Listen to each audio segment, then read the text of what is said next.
Et bonjour à tous et à toutes et bienvenue dans ce live ici Béatrice Alibert. Alors je suis super contente de vous retrouver dans ce live. Dans, dans cette vidéo, eh bien, on va parler de cette initiation de l'âme humaine, que ce soit l'âme masculine ou l'âme féminine. Eh bien, vous allez explorer en fait qu'est-ce qui se passe dans cette initiation que Dieu fait de votre âme. Voilà. Probablement que vous avez remarqué dans votre vie depuis 2023, à tout casser, vous êtes entré dans ce que l'on va dire comme une sorte de mise à pied dans votre vie. Subitement, ce qui fonctionnait avant ne fonctionne plus maintenant. Qu'il y a beaucoup de personnes qui ont été comme retirées de votre vie, vous ne les voyez plus et vous ne comprenez plus trop ce qui se passe en fait dans votre vie et probablement que vous ne vous reconnaissez plus. Peut-être que certains ont réussi à poser des mots sur ce qu'ils vivaient et puis pour d'autres c'est peut-être un passage à vide où vous ne comprenez pas mais qu'est-ce qui peut bien encore se passer dans ma vie, qu'est-ce que j'ai fait pour mériter ça. Alors, pas de panique, hein, on va en parler dans ce live. Puis surtout, vous n'avez rien fait pour mériter ça parce que quand vous allez comprendre eh bien, cette saison spirituelle que beaucoup parmi vous est en train de vivre, de traverser, ça va faire un grand soulagement parce que ce qu'on ne connaît pas, ça crée une inconnue. Cette inconnue, elle crée un inconfort. Et cet inconfort crée une insécurité. Et du coup, il y a des résistances, n'est-ce pas? Et on n'ose plus, en fait, avancer dans sa vie. Donc, si ça fait sens pour toi, bienvenue dans ce live. Tu vas découvrir en fait ce qui se passe dans cette saison spirituelle dans laquelle nous sommes entrés pour beaucoup fin 2022, début 2023. Et les choses commencent à se débloquer pour certains et pour d'autres c'est encore bloqué. Alors vous n'êtes pas bloqué dans votre vie, c'est comme si vous étiez mis dans un sas de sécurité qui vous permet en fait de vous déposséder, de vous dépouiller de tout un tas d'encombrants, de choses inutiles que l'on transporte avec soi. Alors, ces choses inutiles que l'on transporte avec soi, de quoi il s'agit en fait? Est-ce qu'il s'agit de vêtements? Est-ce qu'il s'agit de bagages? Alors, il s'agit de bagages, oui bien sûr, sauf qu'il s'agit de bagages émotionnels. Il s'agit de nos bagages, de nos lectures de pensée, de notre narratif intérieur, eh bien vis-à-vis des situations et surtout vis-à-vis de nous-mêmes. Moi, en tant qu'homme, en tant que femme, eh bien, nous avons tous un narratif, des choses que l'on croit vraies à propos de nous. Et tout ça, en fait, dans cette saison spirituelle que nous avons commencé en fin 2022, début 2023, nous sommes amenés à déposer tout ça parce que c'est devenu totalement inutile. Pourquoi c'est devenu inutile? Parce que là où tu t'en vas, tu t'en vas vers quelque chose de meilleur, de beaucoup plus agréable pour toi. Sauf que avant d'aller vers ce beaucoup plus agréable, il y a ce que l'on appelle la traversée du désert. J'en ai parlé ce matin avec un client, donc ça m'a paru pertinent de vous en parler aussi. Cette traversée du désert, en fait, c'est Dieu qui nous met au désert. Et dans ce désert, c'est pas pour nous punir. Moi, je l'ai pris comme une punition quand ça m'est arrivé. C'est pas du tout pour nous punir, c'est surtout pour nous permettre, en fait, d'être face à nous-mêmes. Et être face à soi, c'est très inconfortable et on ne veut pas, n'est-ce pas, hein? On ne veut pas voir tout ce qu'il y a à l'intérieur de nous, toutes ces émotions. On a plutôt envie de les refourguer à quelqu'un. On a plutôt envie de trouver un responsable à tout ça, plutôt que d'aller les voir. Et je vous comprends. Parce que, qu'est-ce qu'on va faire de tout ça? Alors, dans cette traversée au désert, c'est un petit peu comme si tu te trouvais dans cette situation où ton Dieu, ce Dieu-là, en fait, il est en train de t'initier. Et l'initiation de l'âme humaine, c'est quelque chose de très particulier parce que ce que Dieu veut et veut par-dessus tout, c'est te rendre pleinement heureux, pleinement libre. Mais alors libre de quoi? On croit qu'on est libre. Dieu, ce qu'il veut, il t'aime par-dessus tout, et lui, ce qu'il a à cœur, c'est que tu sois totalement libre et bien de toutes ces choses qui te rendent un petit peu captif, un petit peu dépendant. Tu vois, on est parfois dépendant de la pornographie, parfois on va être dépendant d'une addiction au sport, parfois on va être dépendant des plaisirs de la chair, de bouffer à outrance, parfois on va être dépendant. Je suis une merde, je suis à moins que rien, je suis un bon à rien, j'arriverai jamais à rien. Ça, c'est une immense dépendance. Ces pensées toxiques que l'on entretient à l'intérieur de nous. Alors, tu vois, ce Dieu, il t'aime tellement qu'il te met au désert. Comme ça, tu seras dérangé par personne. Et ce qui va pointer et ce qui va te demander, eh bien, c'est d'aller trouver à l'intérieur de toi la force intérieure et le courage nécessaire pour oser regarder tout ça, pour enfin t'apercevoir que c'est quelque chose qui est de l'ordre de la souffrance, n'est-ce pas? C'est de l'ordre de l'inconfort émotionnel, n'est-ce pas? Et c'est quelque chose que tu as envie de fuir. Donc si ces trois composantes sont réunies, ça te tombe bien, parce que Dieu aussi, il veut t'en dépouiller. Et nous, ce qu'on fait en tant qu'être humain, la façon dont on réussit à fuir un peu ça, on met en place des mécanismes qui nous permettent de l'éviter, de ne pas être confronté à ça, de ne pas les voir, n'est-ce pas? Oh, on ne veut pas voir que on n'est pas bien dans notre corps en ce moment, qu'on a des idées noires, qu'on est insécure, qu'on ne mérite pas d'être aimé, on ne mérite pas l'amour. Puis, on a trop fait souffrir les gens dans l'amour. Donc, on mérite de souffrir. Eh ben tiens, voyons, on mérite de souffrir, donc on ne peut pas s'épanouir dans l'amour. Oh, et puis, tant qu'à faire, on ne peut carrément pas s'épanouir non plus dans sa vie professionnelle. Allez, on rajoute ça. Donc, ce Dieu, en fait, dans cette initiation qu'il te propose et dans ta traversée du désert, il veut te permettre de découvrir que ça, là, aujourd'hui, tu es en train de te prendre la tête avec ça. Et à force de te prendre la tête, tu focuses que là-dessus. Toute ton attention est focalisée là-dessus. Et lorsque ton attention, elle peut qu'être focalisée à un seul endroit. Elle ne peut pas être à deux endroits à la fois. C'est pas possible. Donc, tu vas tout le temps être obsédé et omnibulé par ça. Tu vas mettre ton énergie là-dessus. Et tu l'as bien remarqué, au bout d'un moment, qu'est-ce qui se passe? Épuisement, fatigue, démotivation, passivité, hein? On s'abandonne, on a envie de rien. Et puis on a le moral dans les chaussettes et blablabla. Ce Dieu, dans cette initiation qu'il est en train de te faire, il est en train de te montrer que, comme ça c'est devenu obsolète, eh bien il te propose des stratégies pour t'en débarrasser. Et la meilleure façon de se débarrasser de quelque chose que l'on ne veut plus dans sa vie, c'est de le regarder, d'en prendre conscience. Comme ça, on découvre que on n'est pas ce mécanisme-là, on n'est pas ces émotions-là. Sauf que, comme souvent dans nos vies, on a le choix de fuir, on a le choix de repartir en arrière, hein, on va repartir en arrière. Comment on repart en arrière dans nos vies? C'est tout simple. Quand on commence parfois un nouveau projet, que ce soit un projet pro ou un projet de vie, on fait le plan A. Et puis, on projette plein de trucs. Ouais, ça va se passer comme ça, comme ça, comme ça, et puis comme ça. Et au bout d'un moment, tu t'aperçois que finalement, hein, une fois qu'on est confronté à la réalité, ça ne se présente pas du tout, mais alors pas du tout de la façon dont on l'avait envisagé, prévu et imaginé. N'est-ce pas? Alors, dans la majorité des cas, beaucoup de personnes vont commencer à élaborer un plan B. Et oui, un plan B, parce que si plan A n'a pas fonctionné, on va passer au plan B. Et au lieu de continuer à penser à leur plan A, à continuer à trouver les solutions, prochaine action, etc. pour le plan A, ils sont en train de commencer à basculer et à abandonner le plan A pour aller penser au plan B. Donc ils mettent de l'énergie dans le plan B.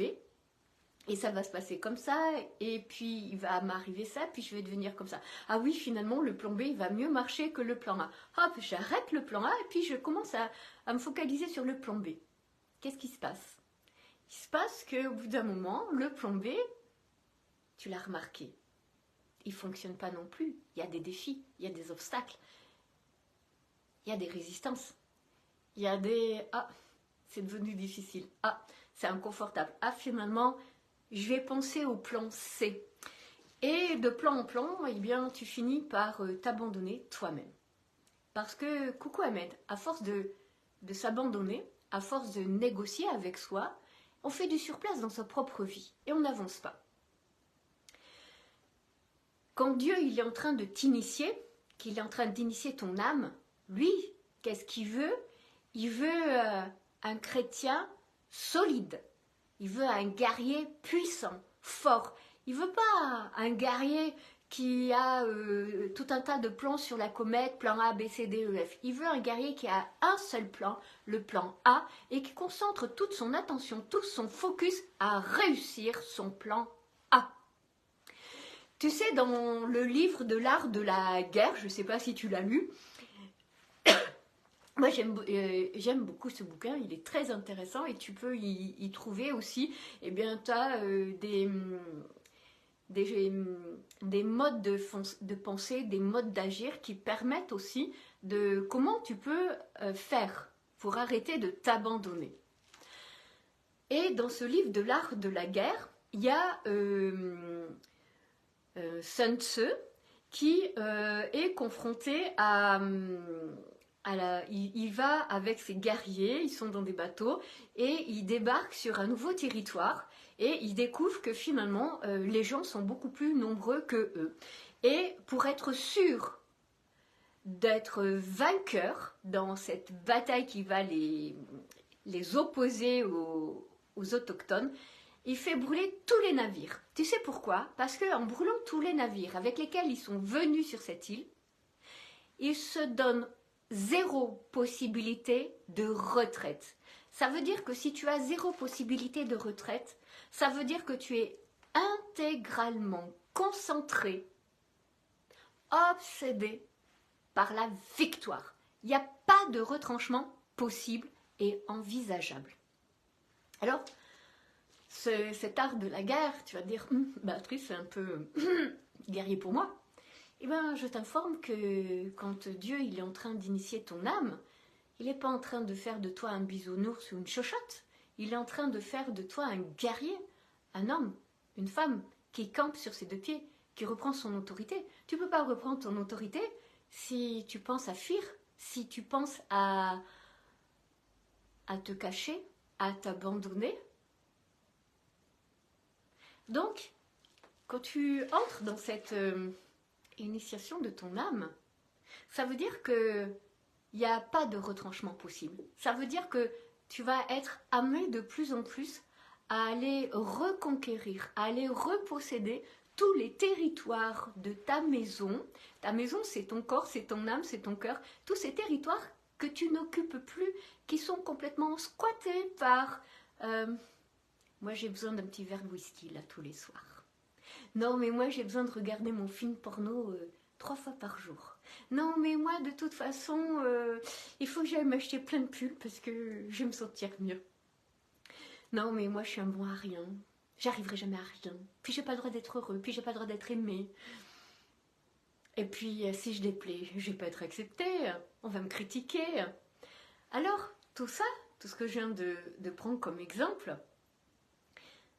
c'est des squatteurs qui sont en train d'occuper un territoire que tu as, qui s'appelle ton âme, qui s'appelle ton corps, qui s'appelle ton cœur, qui s'appelle tes pensées. Et ce territoire, ce Dieu qui t'aime d'un amour inconditionnel, il a à cœur que tu ailles le récupérer, que tu ailles déloger les squatteurs qui y ont fait leur habitation. Et toi, jusqu'à présent, tu les as laissés s'installer. Tu leur as abandonné ton propre pouvoir. Quand tu as ce squatteur dans ta tête qui est en train de te dire « t'es un bon à rien », t'as pas le droit d'être aimé. Puis l'amour, c'est dangereux. Non, puis de toute façon, tu vas faire souffrir. T'as trop fait souffrir. Tu t'es comporté comme un connard. Donc, t'as pas le droit d'être aimé. T'as pas le droit d'être heureux. Et bien, si ça, c'est pas un squatteur qui est en train de te tirer une balle dans le pied, de casser ta confiance en toi et l'estime que tu as de toi, mais alors c'est quoi? Parce que ce n'est absolument pas toi, ce narratif intérieur. La meilleure façon de reprendre ton territoire, c'est d'aller le conquérir, tel un guerrier qui va reconquérir un territoire. Et ce territoire, il t'appartient. Donc tu as toute la légitimité, la valeur pour aller le reconquérir, ce qui t'appartient, bon sang de bois. Alors, tu vas dire, Béatrice, c'est inconfortable. Oui, mais si jamais j'échoue. Ouais, mais si jamais je sais pas faire. Ouais, mais si jamais. Et bien là, tu es déjà en train d'écouter tes squatteurs qui sont en train de te dire de t'abandonner, de rester le cul sur ton sofa et d'attendre très passivement que peut-être à force de penser à différents scénarios, les choses vont se mettre en place. Non. Ce n'est pas en pensant, en élaborant des scénarios dans ta tête, des fantasmes et tout un tas d'histoires, d'idées et de projets que les choses vont se mettre en place dans ta vie. Ça serait super facile si c'était le cas. Ça demande, la première chose, ça demande de dire, ok d'accord, là pour l'instant, Dieu il est en train de me mettre dans ce désert et il est en train de m'initier. Et les initiations de Dieu, je te garantis un truc, c'est que c'est inconfortable. Parfois c'est très agréable, il y a des surprises et c'est aussi inconfortable parce que ça va t'obliger d'aller chercher ce que tu as dans les tripes. C'est pas le tout d'avoir un pénis, c'est le tout d'avoir des couilles et de s'en servir. Donc, on va chercher ce qu'on a dans le ventre et on s'en sert. Et c'est ça ce que Dieu il te demande de faire, d'aller chercher ce qu'il y a dans ton ventre. Dans ton ventre, il y a une puissance, il y a un courage, il y a une force intérieure, il y a une détermination, il y a un engagement inconditionnel à aller récupérer ce qui t'appartient. Dis-moi, t'as pas envie de te sentir complètement apaisé à l'intérieur de toi, complètement quand tu vas rencontrer peut-être une personne qui te correspond, aller t'engager dans cette relation au lieu de te tirer une balle dans le pied et de t'arrêter parce que tu as ton narratif intérieur qui est en train de te dire que tu mérites pas. J'imagine comment ça se passerait si tu n'avais pas ces pensées à l'intérieur de toi. Et comment ça se passerait si, au lieu de te dire que tu n'es pas à la hauteur, que tu vas être critiqué, si tu es critiqué, tu vas te retrouver seul au monde. Imagine qu'à la place de ça, tu dises « Moi, je m'aime. Je suis à l'aise avec le fait d'être critiquée. Parce que ça veut dire que peut-être je dérange. Donc si je dérange, ça veut dire que j'ai bien fait mon travail. Donc ça veut dire que je suis sur la bonne voie. Donc je suis en train de grandir. Je suis en train de restaurer cette estime de moi que tous ces squatteurs dans ma tête, dans mon cœur, et m'ont complètement sali, et m'ont complètement dénigré. » Alors, tu as la possibilité de continuer à t'abandonner à ces squatteurs à l'intérieur de toi et de refuser cette initiation que Dieu il est en train de te proposer pour ton plus grand bien. Oui, c'est dérangeant. C'est dérangeant quand tu commences à allez, on va prendre un truc que tu as fait il n'y a pas très très longtemps. Par exemple, quand tu as appris à lire l'heure, je ne sais pas si tu t'en souviens, c'était frustrant et dérangeant, hein, on ne comprenait pas trop ce cadran, blabla, c'était pas facile. Mais il n'empêche que maintenant que tu sais la lire, c'est très confortable. Et bien là, c'est la même chose. Au début, c'est dérangeant. Pourquoi? Parce que tu n'as pas l'habitude. Tu ne sais pas. Tu ne sais pas ce qui t'arrive dans ta vie. Tu ne sais pas mettre des mots sur ce qui t'arrive. Et du coup, tu as envie, toi, de rester dans quelque chose que tu connais, qui est super confortable. Et qu'est-ce qui est super confortable, si ce n'est ce que tu connais déjà, à te tirer une balle dans le pied? Sauf que ce n'est pas ce que tu veux, n'est-ce pas, pour toi? Tu sais que tu as droit à quelque chose de meilleur. Parce qu'il y a un truc au fond de toi qui te dit que oui, c'est vraiment vrai, tu y as droit. Et je confirme, tu y as droit. Sauf que, en écoutant tes squatteurs, tu es en train de projeter un plan B, un plan C, D, E, F, X, Y. Et tu n'es plus du tout pleinement concentré à ce premier, le seul et unique plan que Dieu il te propose, d'aller complètement reconquérir tous tes territoires qui t'appartiennent et où tu en es le seul dirigeant, le seul possédant. Et il a à cœur de te montrer ce chemin, il a à cœur, ce divin, de te montrer la route et de te rendre inconfortable. Parce qu'il sait que derrière tout ça, tu vas aller gagner en courage, tu vas aller gagner en clarté, en détermination, en force, en patience, en douceur. Bref, lui, il sait que ça va faire de toi ce guerrier dont il a besoin. Il n'a pas besoin d'un bisounours. Il n'a pas besoin d'un chrétien paillasson qui va se faire marcher dessus. Il a besoin d'un guerrier qui possède pleinement toute sa maturité, toute sa force, qui sait l'utiliser et qui a complètement enlevé tous ces squatteurs. Parce que ce sont toutes ces pensées toxiques, toutes ces émotions inconfortables qui, au jour d'aujourd'hui, sont en train de t'épuiser, sont en train de faire que tu fais de la procrastination, que tu es en train de te mésestimer, qu'ils font que tu es bourré de stress, d'impatience, de frustration, de colère, d'indignation, d'injustice, de rejet. C'est eux qui font tout ça. Et toi, tu es là, le cul entre deux chaises. Alors, fonce dans cette initiation que ce divin il te propose. C'est la meilleure solution pour toi, pour déployer tes ailes et découvrir qu'est-ce que c'est finalement de posséder toutes les parties de toi, de posséder toutes tes pensées au lieu de les subir, de les choisir au lieu d'en être complètement obsédé et captif à vouloir fuir dans X ou Y distraction parce que tu ne sais plus comment arrêter ce truc dans ta tête qui s'agite, qui est oppressant, inconfortable et qui te fait croire que tu ne mérites pas, que tu n'es pas digne, que tu vas être rejeté, que tu vas déplaire, blablabla.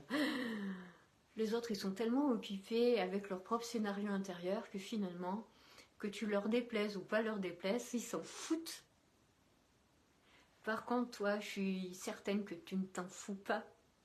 Tu as à cœur de découvrir finalement, ça fait quoi de se sentir ce guerrier qui a qu'une seule solution, l'engagement, là, de réussir cette initiation que ce Dieu, il est en train de te proposer. Et là, tu ne vas pas avoir besoin d'aller faire un stage d'alpinisme ou de petite guéguerre ou de je ne sais pas quoi pour te donner un peu d'adrénaline, parce que ta dose d'adrénaline, tu vas l'obtenir tous les jours. Donc tu seras satisfait si tu aimes les trucs extrêmes et borderline. Tu auras ta dose. Voilà. Donc, c'était mon coucou du jour. Et si vous avez des questions, vous n'hésitez pas à me les poser. On se retrouve très bientôt. Je vais vous parler d'un autre thème. Merci à tous pour votre écoute. Tous ceux qui écouteront en replay, posez-moi vos questions. Dites-moi un petit peu comment ça résonne pour vous. Ce que je vous ai dit de cette initiation de l'âme humaine, qui est totalement différente pour l'initiation de celle de la femme et de celle de l'homme. Hein. Et comment vous êtes en ce moment dans vos vies, vous êtes à quel stade? Et peut-être que ce live va vous permettre aussi de clarifier. Donc partagez un petit peu avec moi où vous en êtes et comment ça fait sens aussi pour vous, ce live, tout simplement. Je vous souhaite à tous de passer une très belle fin de journée. Je vous dis à très vite. Bye tout le monde!